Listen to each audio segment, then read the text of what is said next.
Bevills Leam. Chapter 1. Sunday, October 7, 2013. The two dogs tracked left then right in perfect harmony through the wet, sprawling ferns. Both dogs worked in unison, noses to the ground, taking in every scent. Following close behind them, Alan Harper smiled as he marvelled at their searching techniques. Like little soldiers, he thought. Being a former Royal Marine, he recognised their methods. Several minutes would pass where he would have no visibility of the dogs at all. Then suddenly the two of them would surprise him by stepping out onto the muddy path in front of him, their coats glistening with dew. A quick glance back to the master and then they were gone again, foraging. Nothing beat the daily walk, mused Harper. The daily walk was everything. Since the shock of his redundancy last year from the land registry, the daily walk had become almost therapeutic. He no longer now felt like the 62-year-old dumped on the scrap heap. Now he started the day with a strong builder's tea. Finished, he would don his favourite Barber jacket, and with the two dogs tugging on their leads, he would head off towards the woods. Buying the two dogs had been one of the best decisions he ever made. Zeb, the obedient chocolate-coloured lab, had been an instant choice. Making his decision as he surveyed the kennels at the Dogs Trust, he then came to the end of the final row and looked into the final kennel. There sat the Grand Basset Griffon hound staring straight at him. Not your usual hound, thought Harper, and the trust staff confirmed that. The dog was too long in the leg for its breed. 3 inches away from perfection. Now not wanted. But Harper liked the dog, smart, attentive, with a bushy white tail and a smooth black, white and brown coat. And so, not hesitating in his decision, he purchased both, and before Bob's your uncle, he was heading back to home village with the two dogs in the back of the car. And so it was, a year on, Team Harper was complete. Today, as any other day, Harper entered the woods through the public footpath with the dogs in tow. However, this time he decided to veer off the usual track and made his way down a narrow track surrounded by ferns and silver birch woodland either side of him. Instinctively, as he entered a sharp bend in the path, Harper quickly raised his left arm to shield himself from the sunlight which was glaring through the birch trees. Adjusting his eyes for a second, he just managed to catch sight of the two dogs again as they plundered their way through the ferns. No sooner had they disappeared from sight when he heard the squawk of pheasants. Harper smiled as he imagined the boys chasing unsuspecting birds through the woods. Stepping off the muddy path into thicker ferns, Harper immediately felt the squelch beneath his feet. Looking down, he saw the black peat rise around his sodden boots. Carefully, he watched as he stepped closer into the woods. By now, he felt the temperature was dropping. Cold dew spewed off his jacket and cascaded down his legs. After what felt like an exhaustive 5 minutes walk, Harper stepped out of the thick ferns and came upon a clearing. Up ahead, Zeb the Labrador stood, looking at him. The dog had a pheasant in his mouth.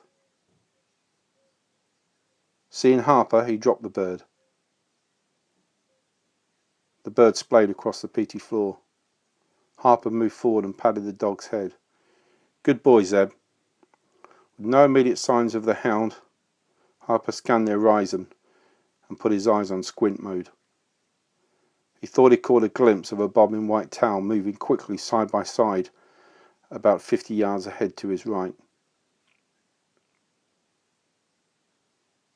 Tethering Zeb to his lead, Harper made his approach. 20 yards out, the hound made his intentions clear as he growled. Harper heard the noise.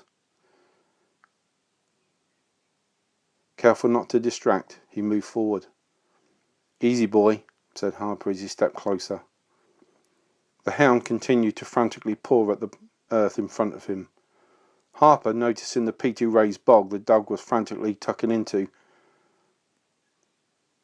saw that the hound's claws were covered. Black peat soil spewed from the back of him. Within 10 feet of the dog, Harper saw that he had something locked in his jaws. He couldn't make out what, but clearly the dog was struggling. The thing was held firmly in the dog's grip. Knowing he needed to quickly get the hound under control, Harper removed a bag of meat treats and threw them on the ground, calling the dog. The dog quickly ran towards him, scenting the meats, and gobbled them up. In one swift moment, he tethered him down to his lead and was pleased with the result. Now curious as to what the dog had found, Harper approached. He was careful, however, with his footing. He could recall reading in some local book that the place had formerly been covered in peaty bogs, and that the ground quickly spewed up mounds of peat and earth to reveal century-old trees. However, he also knew that the air was dangerous, and just as easily the ground could become your grave. Harper reached down and tugged on the tarpaulin sticking out from the mound. He was met with a stronger than expected resistance. Frustrated with his efforts, he decided to grab the tarpaulin with both hands, and sure enough, as he gave maximum effort, the ground gave well. Pulling back with all his might, he suddenly felt the mound rise, and it spewed peat out from the ground into the morning air. Harper fell back hard on his arse. Winded, embarrassed in front of his dogs, Harper sat for a moment, gathering his thoughts. The mound looked like a massive molehill, with a shiny white dome peering out from the top.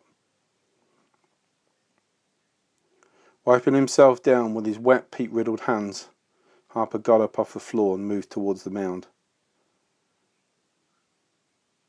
The human skull sat motionless on the mound, almost staring back at him. Harper, breathing heavier now, moved towards the find, and then he saw it. Sure enough, as he stepped around and looked at the skull. Temporalis location. A hole, about the size of a pound coin. Neat and clinical. Bullet hole, mused Harper. At the sheer thought of it, Harper felt himself gag, and instantly he retched as this morning's remnants of his tea spewed onto the floor. It took him a couple of minutes to get himself together, chest pounding, dogs watching him intently. Harper reached into his jacket, pulled out his mobile phone, skimming through the apps. Shit, he cursed. And then he punched in the number and dialed. 999.